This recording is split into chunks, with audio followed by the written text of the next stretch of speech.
published as of 9 o'clock this morning. The president's lawyers sent a cease and desist letter threatening legal action against you and the publisher, to which you say? And they sent that yesterday before they actually had read the book. But actually what I say is where do I send the box of chocolates? You think he's helping you sell books? Absolutely. I mean, and not only is he helping me sell books, but he's helping me prove the point of the book. I mean, this is extraordinary that a president of the United States would try to stop the publication of a book. This doesn't happen, has not happened from other presidents, would not even happen from a CEO of a mid-sized company. Well, the president, obviously, as you know, tweeted about you last night. He says, I authorized zero access to the White House, actually turned you down many times, said he never spoke to you for the book. It's full of lies, misrepresentations, and sources that don't exist. So as good a place to start as any. Did you talk to the president? What was I doing there if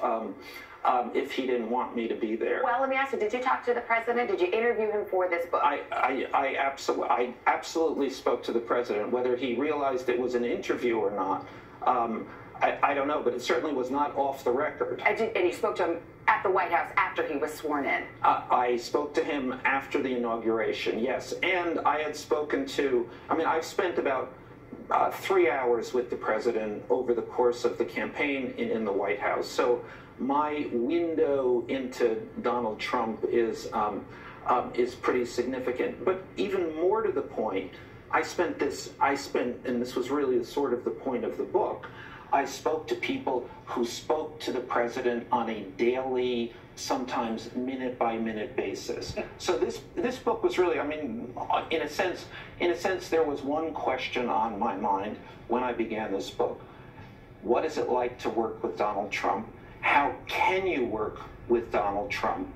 And what is the, how do you feel having worked with Donald Trump? And I want to get to the substance, what you've written in the book in a moment, but just to clear this up, because the president is saying it's full of lies, that you didn't have the access you said you had. You know, I think one of the things we have to count on is that Donald Trump will attack. He will send lawyers letters. This is a 35-year history of how he approaches everything. Do you have recordings of some of these interviews and some of these conversations? Well, I work like every journalist works, so I have recordings, I have notes. I am certainly and absolutely in every way comfortable with everything I've reported in this book. Would you release any of those recordings since your credibility is being questioned? My credibility is being questioned by a man who has less credibility than perhaps anyone who has ever walked on Earth at this point. Before I leave it, I will say the president for office. Let me put a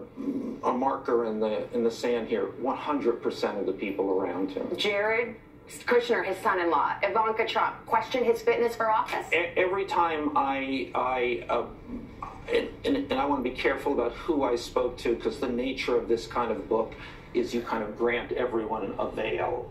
But having said that, certainly Jared and Ivanka, in their current situation, which is in a deep legal quagmire, are putting everything on the president. Not us, it's him. What are some of the ways the president was described to you by those closest to him? You know, I will tell you the one description that everyone gave, everyone has in common.